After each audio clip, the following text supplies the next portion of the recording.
வணக்கம். நீங்கள் இணைந்திருப்பது டான் தமிழொலியின் இரவு நேர பிரதான செய்திகளோடு. செய்தியுடன் இணைந்திருக்கும் நான் கேலிஸ் பீட்டர் சேவியர். முதலில் தலைப்புச் செய்திகள்.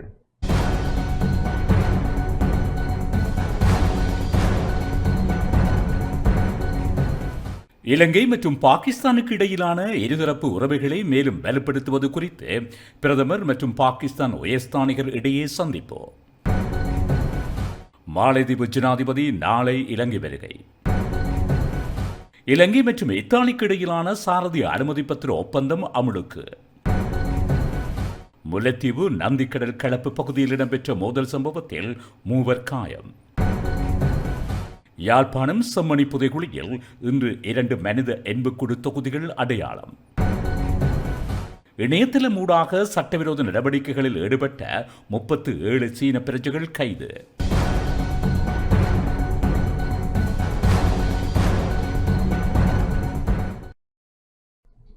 தொடர்வது முதன்மைச் செய்தி.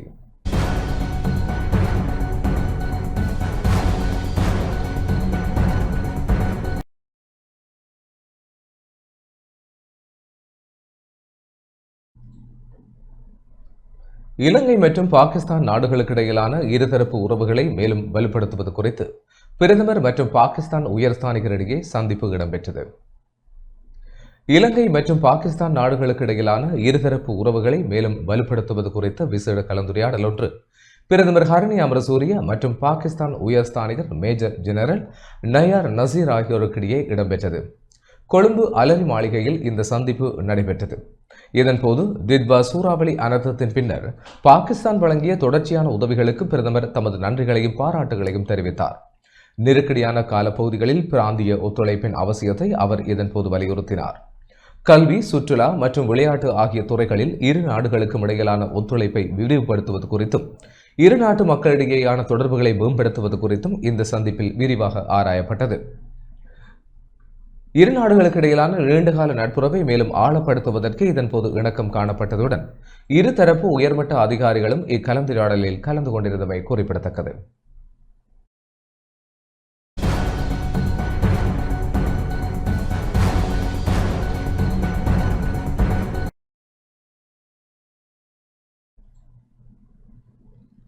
மாலைதீவு ஜனாதிபதி நாளைய தினம் இலங்கைக்கு வருகை தரவுள்ளார். மாலைதீவு ஜனாதிபதி முகமது மொய்சி நாளைய தினம் இலங்கைக்கு வருகை தரவுள்ளார். நாளை முதல் எதிர்வரும் 6ஆம் தேதி வரை உத்தியோகபூர்வ விஜயம் மேற்கொள்ளும் மாலைதீவு ஜனாதிபதி அனுரகுமார் திசாநாயக்க, பிரதமர் ஹரணி அமரசூரிய மற்றும் பல்வேறு தரப்பினரையும் சந்தித்து கலந்துரையாட உள்ளார். இந்த நிலையில் மாலைதீவு ஜனாதிபதியின் வருகையை முன்னிட்டு கொழும்பு நகரை மையப்படுத்தி விசேட போக்குவரத்து திட்டத்தை போலீசார் அறிவித்துள்ளனர். நாளை மாலை மாலைதீவு ஜனாதிபதி கட்டுநாயக்க விமான நிலையத்தை வந்தடைந்ததும் அங்கிருந்து கொழும்பு நோக்கி செல்லும் அதிவேக நெடுஞ்சாலை, பேலியகொடை, ஒருகுடவத்த, RDAD மேல் மாவட்ட மற்றும் காலி வீதி உள்ளிட்ட முக்கிய வீதிகளில் போக்குவரத்து அவ்வப்போது மட்டுப்படுத்தப்பட உள்ளது. அத்துடன் 4ஆம் தேதி ஜனாதிபதி செயலகம், விகாரமாதேவி பூங்கா மற்றும் ஜனாதிபதி மாளிகை ஆகிய இடங்களுக்கு செல்லும் நேரங்களில் NSA சந்தி, காலி முகத்திடல் மற்றும் அதனை சூழவுள்ள வீதிகளில் கடும் போக்குவரத்து கட்டுப்பாடுகள் விதிக்கப்படும்.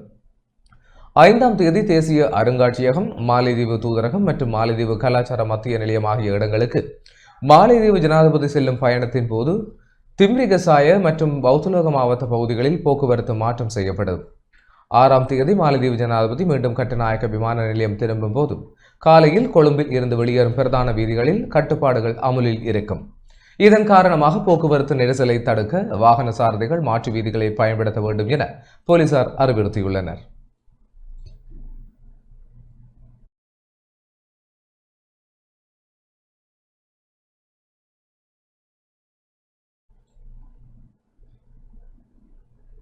இலங்கை மற்றும் இத்தாலிக்கு இடையிலான சாரதி அனுமதி பத்திர ஒப்பந்தம் அமலுக்கு வந்துள்ளதாக அமைச்சர் விஜித ஹேரத் தெரிவித்துள்ளார்.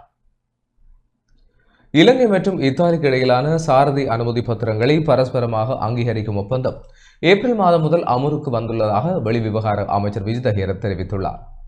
இத்தாலியில் குறைந்தபட்சம் 6 ஆண்டுகள் வதியும் இலங்கை பிரஜைகள் எழுத்து மூல அல்லது செய்முறை பரீட்சைகள் ஏதுமின்றி தமது இலங்கை சாரதி அனுமதி பத்திரங்களை இத்தாலிய சாரதி அனுமதி பத்திரமாக மாற்றிக்கொள்ள முடியும்.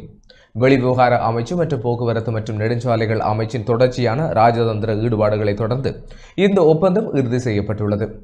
இதற்கான அனைத்து தொழில்நுட்ப தேவைகளும் தற்போது பூர்த்தி செய்யப்பட்டுள்ளன. இந்த முயற்சியானது இத்தாலியில் உள்ள இலங்கை சமூகத்தால் பரவலாக வரவேற்கப்பட்டுள்ளதுடன் அவர்களின் வேலைவாய்ப்புகளை மேம்படுத்தவும் புலம்பெயர் சமூகத்தின் பங்களிப்பை மேலும் வலுப்படுத்தவும் உதவும் என அமைச்சர் விஜித ஹேரத் குறிப்பிட்டுள்ளார்.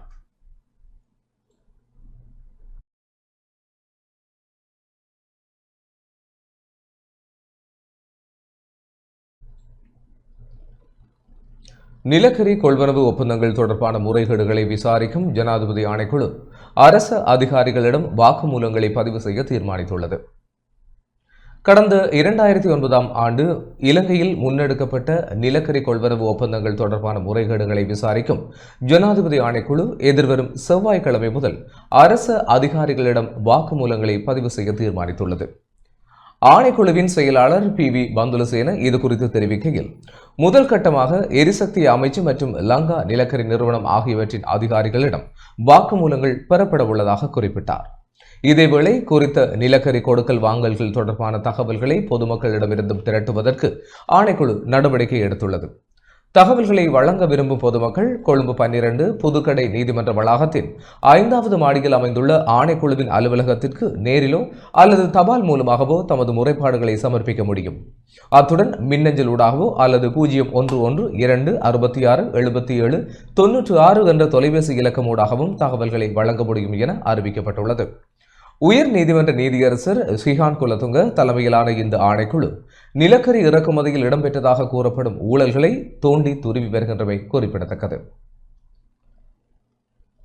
முல்லைத்தீவு நந்திக்கடல் களப்பு பகுதியில் இன்று இடம்பெற்ற மோதல் சம்பவத்தில் 3 காயமடைந்துள்ளனர்.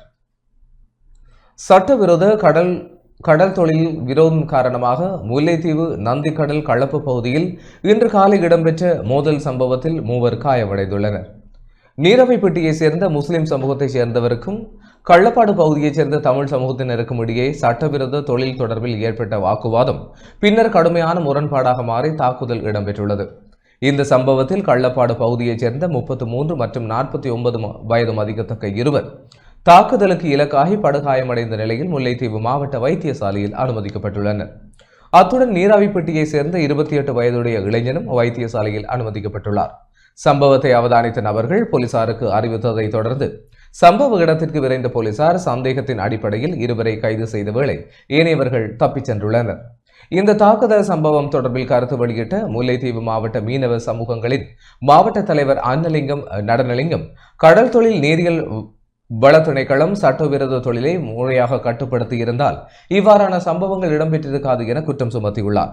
இந்த நிலையில் முள்ளியவளை போலீசார் சம்பவம் தொடர்பான மேலதிக விசாரணைகளை மேற்கொண்டு வருகின்றனர்.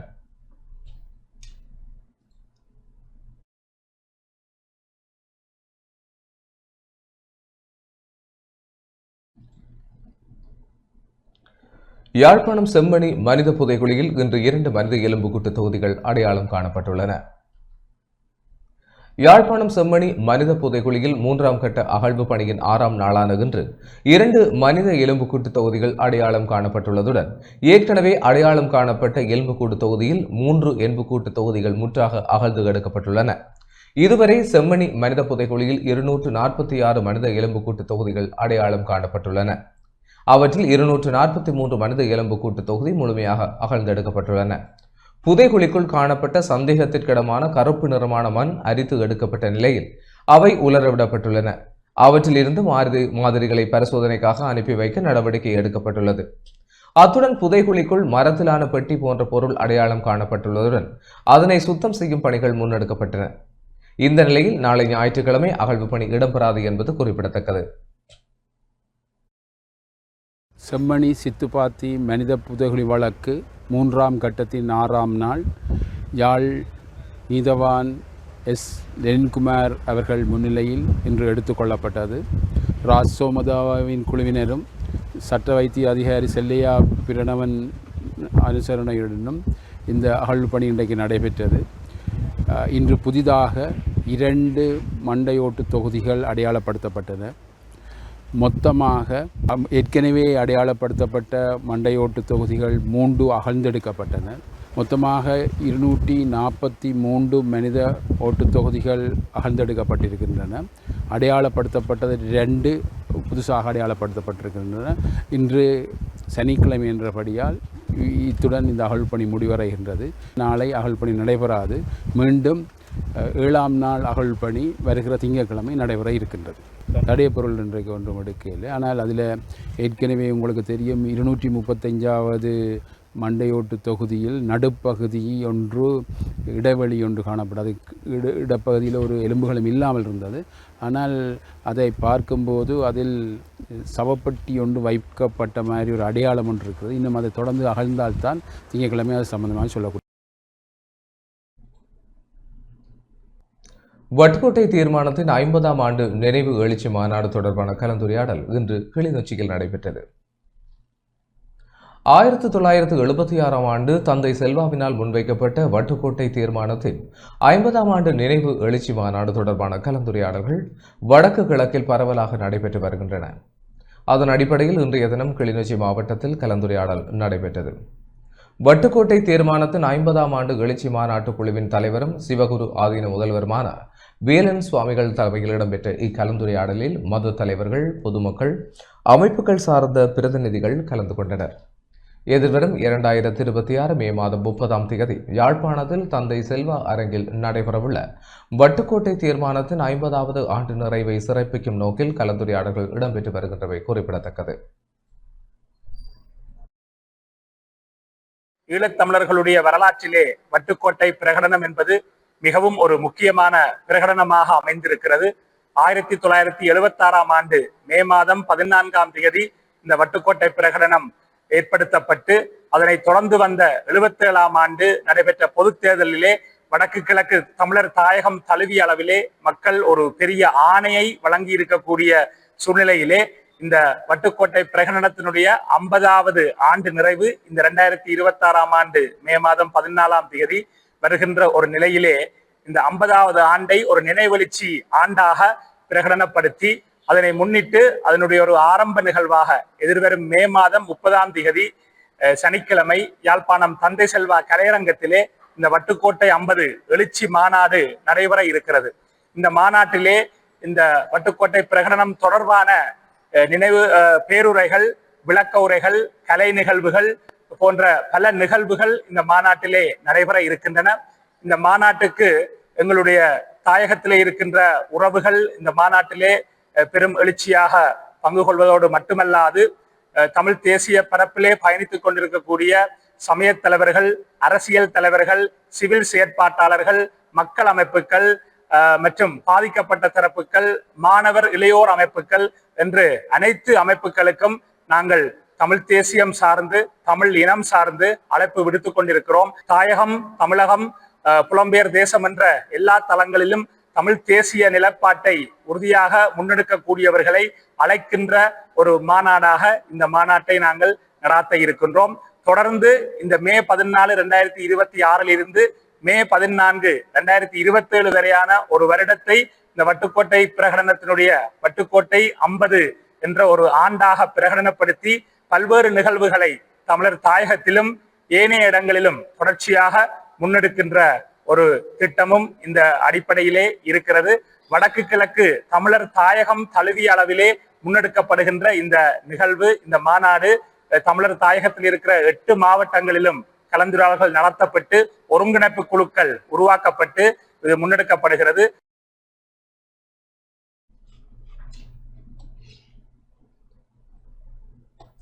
மட்டக்களப்பு போரதீவு பற்று சுரவணியடியூற்று கிராமத்தில் காட்டு யானையின் தாக்குதலுக்கு இலக்காகி ஒருவர் உயிரிழந்துள்ளார்.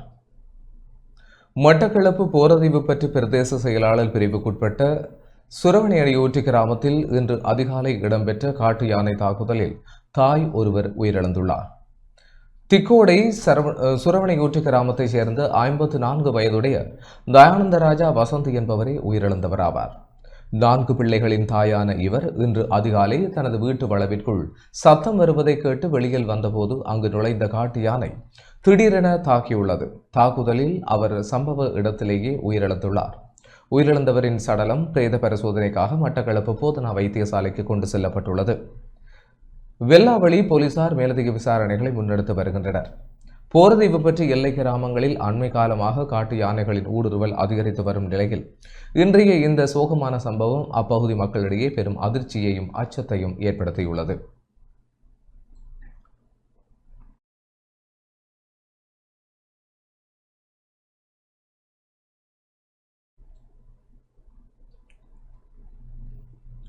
இணையதளம் ஊடாக சட்டவிரோத நடவடிக்கைகளில் ஈடுபட்ட 37 சீன பிரஜைகள் கைது செய்யப்பட்டுள்ளனர். இணையதளம் ஊடாக சட்டவிரோத நடவடிக்கைகளில் ஈடுபட்ட சந்தேகத்தின் பேரில் பெண் ஒருவர் உட்பட 37 சீன பிரஜைகள் கைது செய்யப்பட்டுள்ளனர். வலான மத்திய ஊழல் ஒழிப்பு பிரிவு மற்றும் தலங்கம போலீசாரின் ஊழல் ஒழிப்பு பிரிவு என்பன இணைந்து முன்னெடுத்த விசேட தேடுதல் நடவடிக்கையின் போது சந்தேக நபர்கள் கைது செய்யப்பட்டுள்ளனர். தலங்கம கோஸ்வத்தை பகுதியில் வாடகைக்கு பெறப்பட்ட வீடொன்றை சோதனையிட்ட போது அங்கிருந்து 35 டெஸ்க்டாப் கணனிகள், 37 டெப் கணனிகள், 147 கைபேசிகள், 100 சிம் அட்டைகள் மற்றும் 2100 சட்டவிரோத சிகரெட்டுகள் என்பன கண்டெடுக்கப்பட்டுள்ளன. அதனை அடுத்து அனைத்து உபகரணங்களும் வீட்டிற்கு போலீசாரால் சீல் வைக்கப்பட்டுள்ளது. கைது செய்யப்பட்ட 37 சீன பிரஜைகளும் 3 மாத கால சுற்றுலா விசா மூலம் வருகை தந்து சட்டவிரோத நடவடிக்கைகளில் ஈடுபட்டமை ஆரம்பகட்ட விசாரணைகளில் தெரிய வந்துள்ளது. இந்த நிலையில் 37 சீன பிரஜைகளும் மேலதிக சட்ட நடவடிக்கைகளுக்காக தலங்கம போலீசாரிடம் ஒப்படைக்கப்பட்டுள்ளனர்.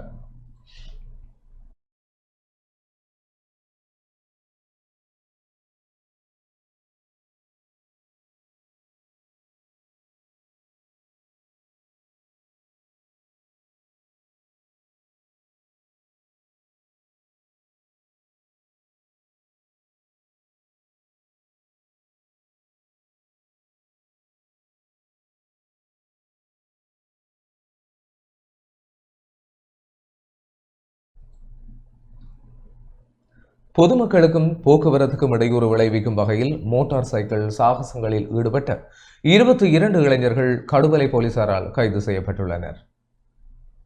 மாலபே சந்திரிகா குமாரதுங்க பாவத்தையில் உள்ள தனியார் பல்கலைக்கழகத்திற்கு அருகாமையில் பொதுமக்களுக்கும் போக்குவரத்துக்கும் இடையூறு விளைவிக்கும் வகையில் மோட்டார் சைக்கிளில் சாகசங்களில் ஈடுபட்ட 22 இளைஞர்கள் கடுவலை போலீசாரால் கைது செய்யப்பட்டுள்ளனர்.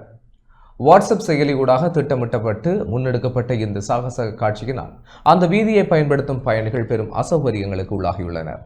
இதுகுறித்து கிடைத்த ரகசிய தகவலை அடுத்து சம்பவ இடத்திற்கு சென்ற போலீசார் சாகசங்களில் ஈடுபட்ட பல மோட்டார் சைக்கிள்களையும் கைப்பற்றியுள்ளனர். இதில் பதிவு செய்யப்படாத 2 மோட்டார் சைக்கிள்களும் உள்ளடங்குவதாக போலீசார் தெரிவித்தனர். கைது செய்யப்பட்ட இளைஞர்கள் அனைவரும் கடுவலை பகுதிக்கு வெளியே வசிப்பவர்கள் என அடையாளம் காணப்பட்டுள்ளதுடன் அவர்கள் போலீஸ் பிணையில் விடுவிக்கப்பட்டுள்ளனர். எவ்வாறாயினும் எதிர்வரும் மே மாதம் 5ஆம் தேதி கடுவலை நீதிவான் நீதிமன்றில் முன்னிலையாகுமாறு குறித்த இளைஞர்களுக்கு போலீசார் உத்தரவிடப்பட்டுள்ளது. நுவரெலியா ராகலையில் தேயிலை தொழிற்சாலை ஒன்றில் பாரிய தீ விபத்து ஏற்பட்டது. நுவரெலியா மாவட்டம் ராகலை புரூக்ஸை பகுதியில் உள்ள தேயிலை தொழிற்சாலை ஒன்றில் ஏற்பட்ட தீப்பரவலில் தொழிற்சாலை முற்றாக எரிந்து நாசமாகியுள்ளது. இந்த தீப்பரவல் காரணமாக தொழிற்சாலைக்கும் அதன் உடைமைகளுக்கும் பாரிய சேதம் ஏற்பட்டுள்ளதாக தெரிவிக்கப்படுகிறது. குறிப்பாக பழமையான தேயிலை தொழிற்சாலையில் ஏற்பட்ட தீ விபத்தில் குறித்த தொழிற்சாலை முற்றாக எரிந்து நாசமாகியுள்ளது. ராகலை போலீசார், தோட்ட மக்கள், நுவரெலியா மாநகர சபை தீயணைப்பு பிரிவினர் இணைந்து தீயை அணைக்க முற்பட்ட போதிலும் தொழிற்சாலை முற்றாக எரிந்து நாசமாகியுள்ளது. இந்த சம்பவத்துக்கான காரணம் இதுவரை கண்டறியப்படவில்லை எனவும் சேதம் தொடர்பான மதிப்பாய்வுகளும் ஆரம்பிக்கப்பட்டுள்ளதாக சம்பவத்தின் போது தொழிற்சாலையில் 6 தொழிலாளர்கள் இருந்ததாகவும் குறித்த தீ விபத்தில் யாருக்கும் காயம் ஏற்படவில்லை எனவும் ராகலை போலீசார் குறிப்பிட்டுள்ளனர். சம்பவம் தொடர்பான விசாரணைகளை ராகலை போலீசார் முன்னெடுத்துள்ளனர்.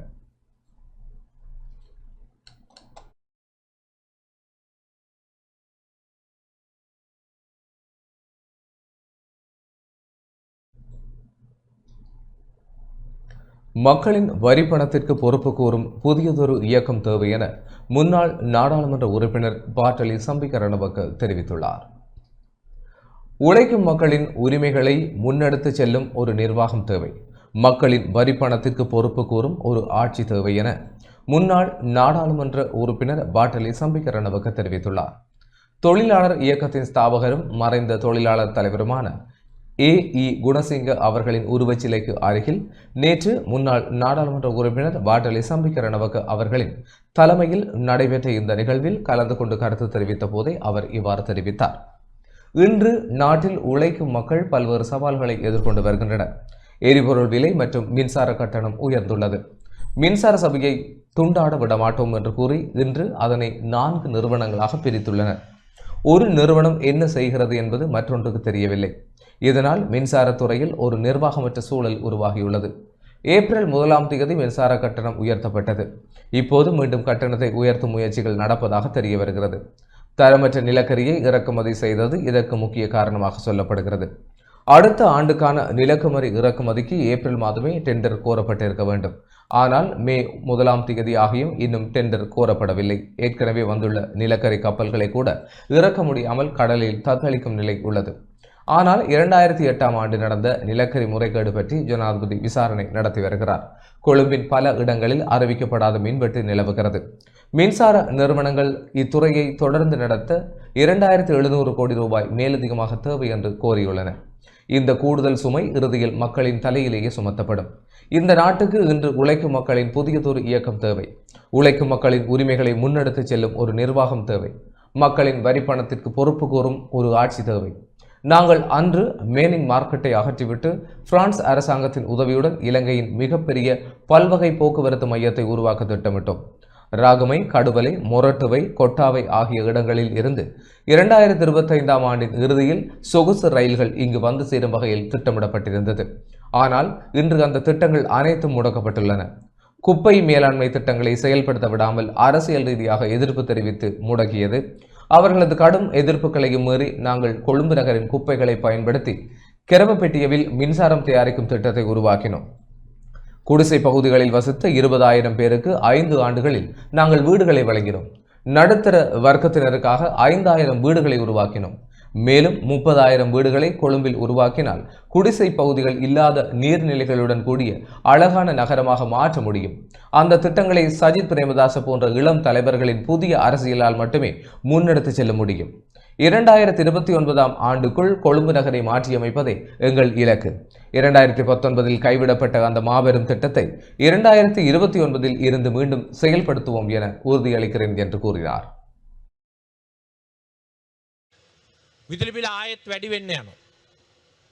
ලංකා විදුලි බල මණ්ඩලය අද සමාගම් 4කට කඩලා තියෙනවා. විදුලි බල මණ්ඩලය කඩන්න ඉඩ දෙන්නේ නැහැ කියලා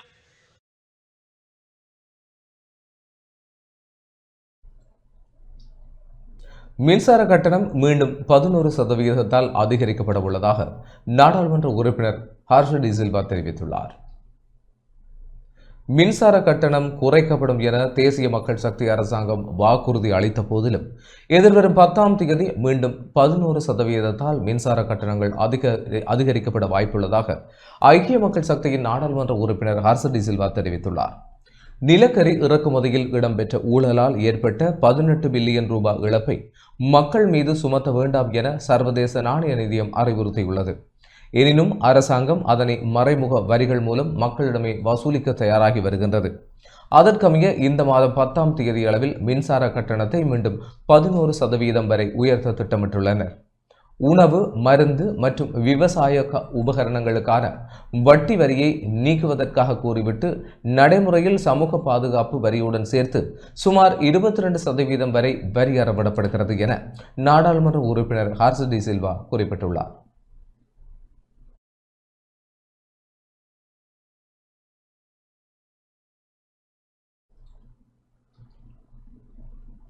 யாழ்ப்பாண மருத்துவ சங்கம் மரநடுகை செயல் திட்டத்தை ஆரம்பித்துள்ளது. யாழ்ப்பாண மருத்துவ சங்கம் யாழ்ப்பாண பல்கலைக்கழக மருத்துவ பீடம் மற்றும் நல்லூர் பிரதேச சபையுடன் இணைந்து மரநடுகை செயல் திட்டத்தை ஆரம்பித்துள்ளது. முதல் கட்டமாக ஆடியபாதம் வீதி, பொற்பதி வீதிகளில் மரநடுகை இடம்பெற்றது. இன்று காலை 9 மணிக்கு மருத்துவ பீடத்திற்கு முன்பாக இடம்பெற்ற நிகழ்வில் வடக்கு மாகாண உள்ளூராட்சி ஆணையாளர், யாழ்ப்பாண பல்கலைக்கழக மருத்துவ பீட பீடாதிபதி, யாழ்ப்பாண மருத்துவ சங்க பிரதிநிதிகள், நல்லூர் பிரதேச சபை தவிசாளர் மற்றும் செயலாளர், யாழ்ப்பாண மாநகர சபை ஆணையாளர், வைத்திய நிபுணர்கள், மருத்துவ பீட மாணவர்கள் மற்றும் சமூக ஆர்வலர்கள் என பலரும் பங்கேற்றனர். எங்களுடைய ஆடியபாதம் வீதியில் மர நிழலுக்காக வேண்டி முக்கியமாக எங்களுடைய காலநிலை மாற்றங்களுடன் வெப்பநிலை அதிகரித்து செல்லும் பொழுது நாங்கள் பசுமை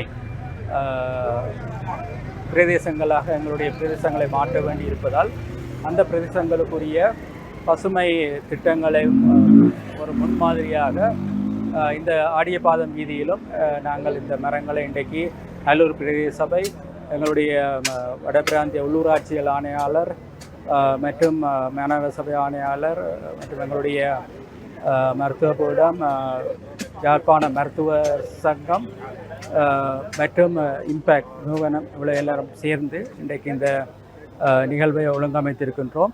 இது எங்கள் மருத்துவ பீடத்தின் முன்னால் செல்லும் வீதியில் இருமரங்கும் நாட்டப்படுவதால் மருத்துவ பீடத்தின் அழகு மேலும் மெருகூட்டப்படுவதோடு இன்று மாலை யாழ்ப்பாண மருத்துவ சங்க தலைவரின் பதவியேற்பு விழா நடைபெற இருப்பதால் இந்த நிகழ்வு மேலும் எங்களுக்கு ஒரு ஞாபகார்த்தமான நிகழ்வாக காணப்படுகின்றது.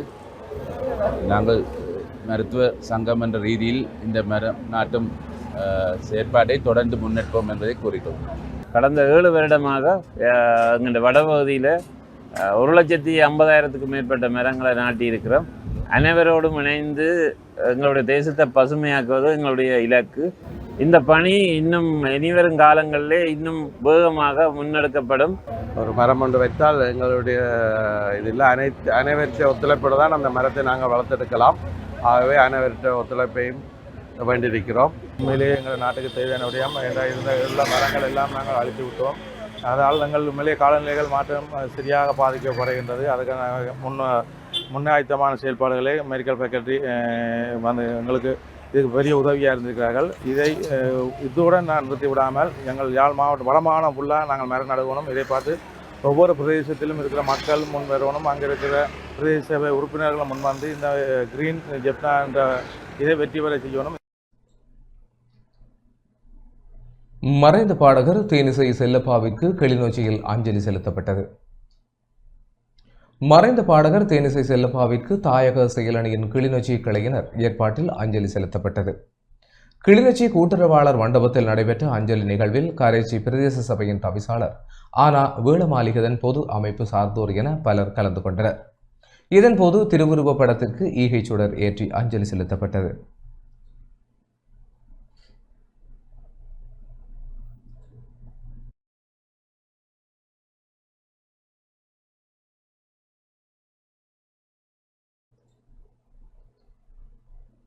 டெங்கு நோயினால் 12 பேர் உயிரிழந்துள்ளனர். 2026ஆம் ஆண்டின் இதுவரையான காலப்பகுதியில் 25,082 டெங்கு நோயாளர்கள் பதிவாகியுள்ளதாக தேசிய டெங்கு ஒழிப்பு பிரிவு தெரிவித்துள்ளது. கொழும்பு, கம்பஹா, மாத்தறை, காலி, ரத்னபுரி, களுத்துறை ஆகிய மாவட்டங்களிலும் கொழும்பு மாநகர சபை பிரிவிலும் அதிகளவிலான நோயாளர்கள் பதிவாகியுள்ளதாக அந்த பிரிவின் சமூக வைத்திய நிபுணர் பிரஷிலா சமரவீர சுட்டிக்காட்டியுள்ளார். அத்துடன் டெங்கு நோய் காரணமாக இதுவரையில் 12 பேர் உயிரிழந்துள்ளதாகவும் அவர் வெளிப்படுத்தியுள்ளார். எவருக்கேனும் 2 நாட்களுக்கு மேல் காய்ச்சல் நிலவுமாயின் உடனடியாக வைத்தியரை அணுகி அது டெங்கு நோயா என்பதை உறுதிப்படுத்திக் கொள்ளுமாறு வைத்திய நிபுணர் பிரஷிலா சமரவீர அறிவுறுத்தியுள்ளார். வைத்தியரை சந்திக்கும் வரை காய்ச்சலுக்கு பாராசிட்டமோல் தவிர்ந்த வேறு மருந்துகளை பாவிக்க வேண்டாம் என்றும் கொசுக்கடியில் இருந்து பாதுகாப்பை பெற தகுந்த நடவடிக்கைகளை எடுக்குமாறும் பொதுமக்களுக்கு அறிவுறுத்தல் விடுக்கப்பட்டுள்ளது.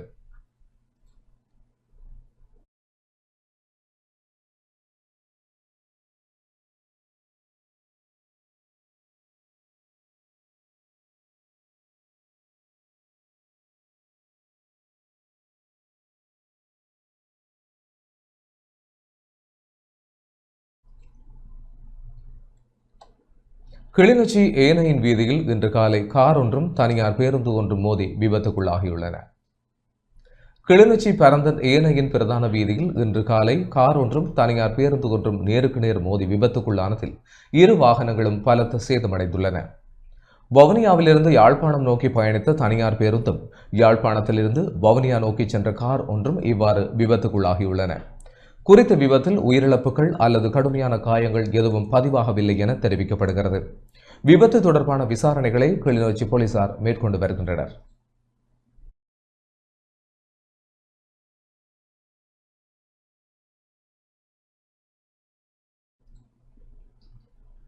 இதேவேளை கிளிநொச்சி போக்குவரத்து போலீஸ் பிரிவின் அதிகாரிகளின் உதவியுடன் கிளிநொச்சி ஏனையின் வீதியில் பயணிக்கும் அனைத்து வாகனங்களும் திடீரென பரிசோதனை செய்யப்பட்டன. கிளிநொச்சி மாவட்ட மோட்டார் போக்குவரத்து அலுவலகத்தின் தலைமை பரிசோதகர் தலைமையில் பரிசோதனை நடைபெற்றது. பரிசோதனையின் போது பேருந்துகள் பயணிகள் போக்குவரத்து சேவைகளுக்கு ஏற்ற நிலையில் உள்ளதா என்பது குறித்து கவனம் செலுத்தப்பட்டது. வீதியால் செல்வதற்கு தரமற்ற வாகனங்களுக்கு சட்ட நடவடிக்கைகள் எடுக்கப்பட்டது. இதன்போது பரந்தன் மற்றும் முருகண்டி வீதி போக்குவரத்தில் ஈடுபடும் குறுந்தூர சேவை பேருந்துகளுக்கு முக்கியத்துவம் கொடுக்கப்பட்டு பரிசோதனை மேற்கொள்ளப்பட்டன. குறித்த வாகனங்களில் உள்ள குறைபாடுகளை 14 நாட்களுக்குள் சரி செய்து மோட்டார் வாகன ஆய்வாளரிடம் ஆய்வுக்கு சமர்ப்பிக்க வேண்டும் என போலீசாரால் அறிவித்தல் வழங்கப்பட்டது. மேலும் பொது போக்குவரத்து வாகனங்களில் விபத்துக்கள் ஏற்படக்கூடிய வகையில் பொருத்தப்பட்டுள்ள அபாயகரமான மேலதிக உதிரி பாகங்களை அகற்றவும் சாரதிகளுக்கு அறிவுறுத்தப்பட்டுள்ளது.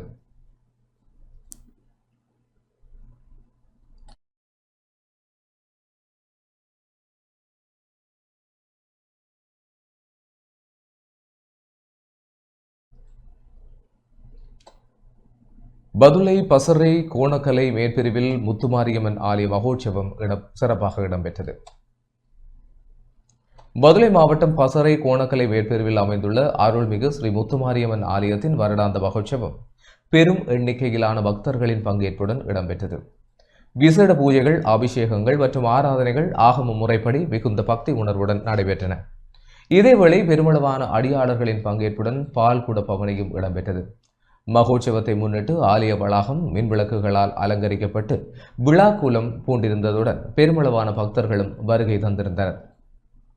ரதபவனியும் சிறப்பாக இடம்பெற்றதுடன் காவடி, பறவை காவடி, கற்பூர சட்டி ஏந்தும் பக்தி நிகழ்வுகள் உட்பட பல்வேறு நிகழ்வுகள் இடம்பெற்று தீர்த்தோற்சவத்துடன் நிறைவு பெற்றது.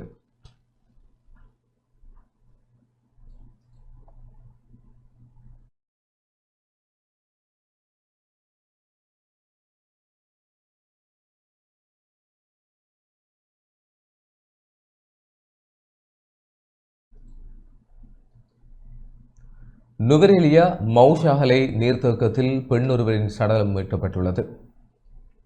நுவரெலியா மாவட்டம் மஸ்கலிய பிரதேசத்தில் உள்ள மௌசாகலை நீர்த்தேக்கத்தில் பெண்ணொருவரின் சடலம் ஒன்று மிதந்து வந்த நிலையில் மீட்கப்பட்டுள்ளது. மௌசாகலை நீர்த்தேக்கத்தில் பெண்ணின் சடலம் மிதந்த நிலையில் அப்பகுதி மக்களால் மீட்கப்பட்டுள்ளது. மஸ்கலிய போலீசார் நடத்திய முதற்கட்ட விசாரணையில் மஸ்கலிய பகுதியைச் சேர்ந்த 86 வயதுடைய பெண்ணே இவ்வாறு சடலமாக மீட்கப்பட்டுள்ளதாக ஆரம்பகட்ட விசாரணைகளில் இருந்து தெரிய வருகிறது. சம்பவம் தொடர்பான மேலதிக விசாரணைகளை போலீசார் மேற்கொண்டு வருகின்றனர்.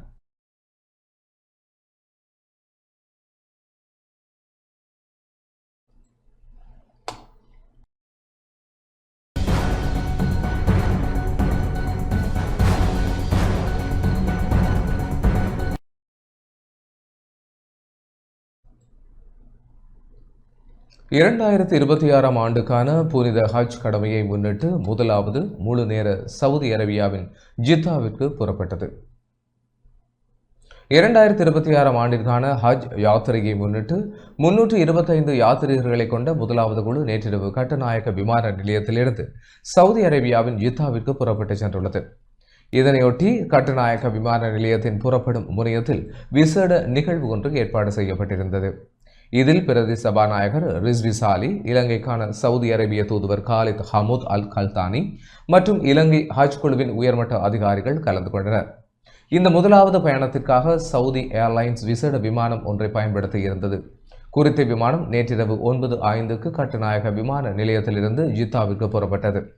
2026ஆம் ஆண்டு ஹஜ் யாத்திரைக்காக இலங்கை முஸ்லிம் சமூகத்திலிருந்து 3500 பேர் தெரிவு செய்யப்பட்டுள்ளனர். இவர்கள் சவுதி ஏர்லைன்ஸ் தவிர கத்தார் ஏர்வேஸ் விமானங்கள் மூலமாகவும் சவுதி அரேபியாவின் மக்காவிற்கு அழைத்து செல்லப்பட உள்ளமை குறிப்பிடத்தக்கது.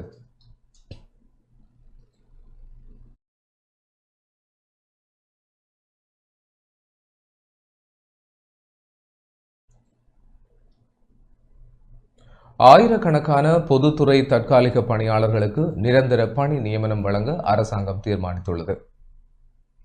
இலங்கை பொதுத்துறையில் தற்காலிக அடிப்படையில் பணியாற்றும் ஆயிரக்கணக்கான ஊழியர்களை நிரந்தரமாக்குவதற்கு அரசாங்கம் தீர்மானித்துள்ளது.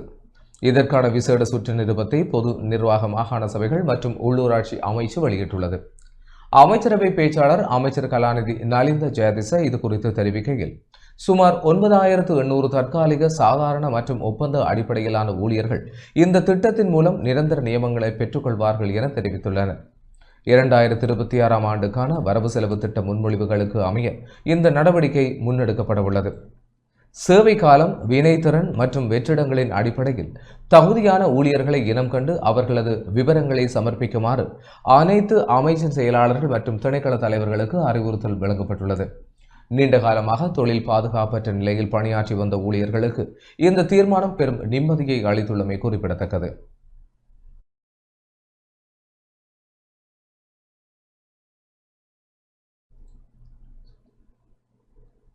மே மாதத்தின் முதல் முழு நிலவிற்கு பிலோஃபேர் என மூன் என பெயரிடப்பட்டுள்ளது. மே மாதத்தின் முதலாவது முழு நிலவி பிலோஃபேர் மூன் என பெயரிடப்பட்டுள்ளதாக நாசா நிறுவனம் தெரிவித்துள்ளது. நேற்று தென்பட்ட நிலவின் புகைப்படம் ஒன்றை வெளியிட்டுள்ள நாசா இதனை குறிப்பிட்டுள்ளது. வசந்த காலத்தில் பூக்கள் அதிகமாக பூப்பதை குறிக்கும் அடையாளமாகவே இதற்கு இப்பெயர் சூட்டப்பட்டுள்ளதாக தெரிவிக்கப்படுகிறது. இதேவேளை எதிர்வரும் மே மாதம் 30ஆம் தேதி தென்படவுள்ள முழு நிலவு மைக்ரோமூன் என பெயரிடப்பட்டுள்ளதாக வெளிநாட்டு ஊடகங்கள் செய்தி வெளியிட்டுள்ளன. நிலவு பூமிக்கு அதிக தூரத்தில் தனது சுற்றுப்பாதையில் அமைந்திருப்பதன் காரணமாக அவ்வாறு பெயரிடப்பட்டுள்ளதாக தெரிவிக்கப்படுகிறது.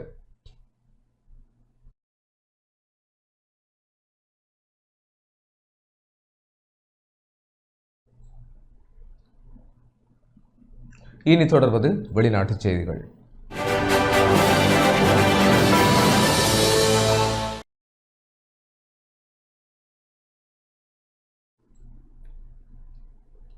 மத்திய கிழக்கு பிராந்தியத்தில் அமைதியை கொண்டுவர ஈரான் முன்வைத்த புதிய யோசனைகளை அமெரிக்க ஜனாதிபதி நிராகரித்துள்ளார். மத்திய கிழக்கில் போர் பதற்றத்தை தணிப்பதற்காக ஈரான் முன்வைத்துள்ள புதிய சமாதான திட்டத்தை அமெரிக்க ஜனாதிபதி டொனால்ட் ட்ரம்ப் நிராகரித்துள்ளார். ஈரானின் இந்த புதிய முன்மொழிவு தமக்கு திருப்தி அளிக்கவில்லை என அவர் உத்தியோகபூர்வமாக அறிவித்துள்ளார். பாகிஸ்தானிய மத்தியஸ்தர்கள் ஊடாக ஈரான் சமர்ப்பித்துள்ள இந்த திட்டத்தில் அணுசக்தி விவகாரங்கள் குறித்த பேச்சுவார்த்தைகளை பிந்திய திகதிக்கு ஒத்திவைக்குமாறு கோரப்பட்டுள்ளது. எனினும் அணுசக்தி விவகாரங்களை இப்போதே பேச்சுவார்த்தைக்குள் உள்வாங்க வேண்டும் எனவும் தாக்குதலுக்கு உள்ளான தளங்களில் யுரேனியம் செறிவூட்டலை ஈரான் நிறுத்த வேண்டும் எனவும் அமெரிக்கா வலியுறுத்தி வருகிறது. ஹார்மூஸ் நீரிணை மீதான தனது பிடியை தளர்த்த ஈரான் மறுத்து வருவதோடு அது தனது உரிமை என திட்டவட்டமாக தெரிவித்துள்ளது. இதேவேளை தற்போதைய போர் நிறுத்த காலத்தை பயன்படுத்தி ஈரான் தனது ஏவுகணை மற்றும் ட்ரோன் கட்டமைப்புகளை மீண்டும் பலப்படுத்தி வருவதாக அமெரிக்க உளவுத்துறை எச்சரித்துள்ளது.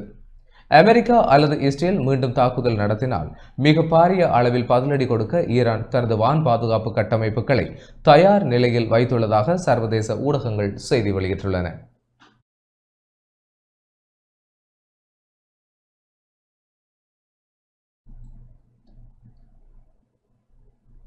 உக்ரைன் ட்ரோன் தாக்குதல்கள் மூலம் ரஷ்யாவின் பொருளாதார மற்றும் இராணுவ தாக்குதல்களை நிலைகுலிய செய்துள்ளது. ரஷ்யாவின் ஆழமான பகுதிகளில் அமைந்துள்ள எரிசக்தி மற்றும் இராணுவ இலக்குகளை உக்ரைன் இராணுவம் ட்ரோன் தாக்குதல்கள் மூலம் நிலைகுலிய செய்துள்ளன. ஏப்ரல் 29 முதல் மே 1ஆம் தேதி வரையிலான காலப்பகுதியில் ரஷ்யாவின் கிரான்ஸ்டோனர், பிரெம்ப் மற்றும் ஓரன்பர்க் ஆகிய மாகாணங்களில் உள்ள எண்ணெய் சுத்திகரிப்பு நிலையங்கள் மீது உக்ரைன் உக்கிரமான தாக்குதல்களை நடத்தியுள்ளது.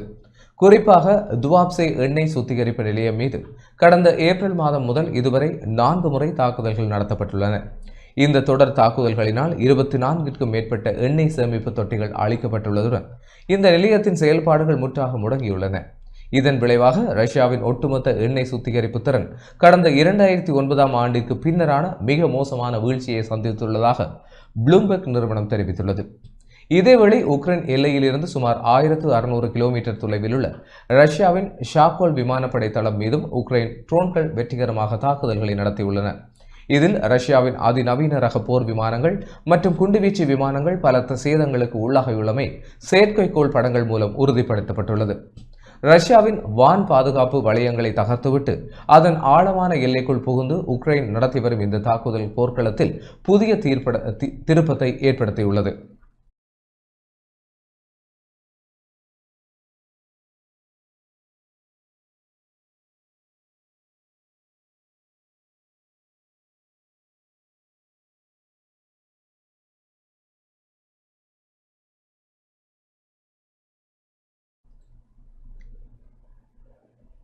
இனி தொடர்வது விளையாட்டுச் செய்திகள்.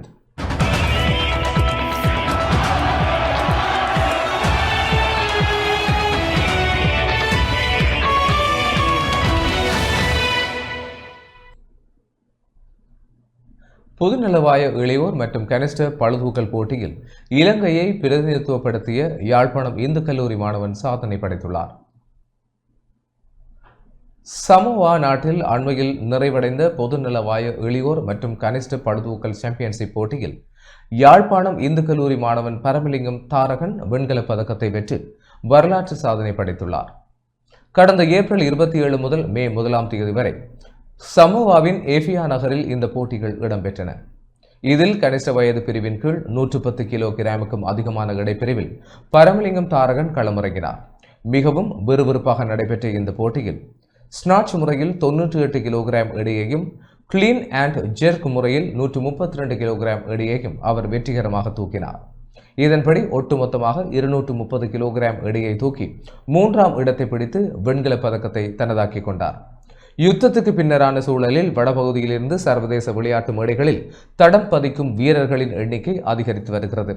அந்த வகையில் யாழ் மண்ணுக்கும் தான் கல்வி கற்கும் இந்து கல்லூரிக்கும் மாபெரும் பெருமையை தேடித் தந்துள்ள தாரகனுக்கு பலரும் தமது வாழ்த்துக்களை தெரிவித்து வருகின்றனர். இலங்கை பளுதூக்கல் சங்கத்தின் கீழ் உரிய பயிற்சிகளை பெற்று சர்வதேச தரத்திலான இந்த சாதனையை அவர் படைத்துள்ளமை குறிப்பிடத்தக்கது.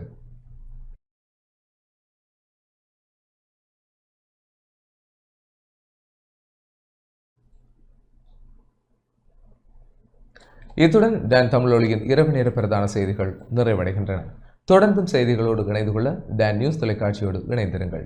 வணக்கம்.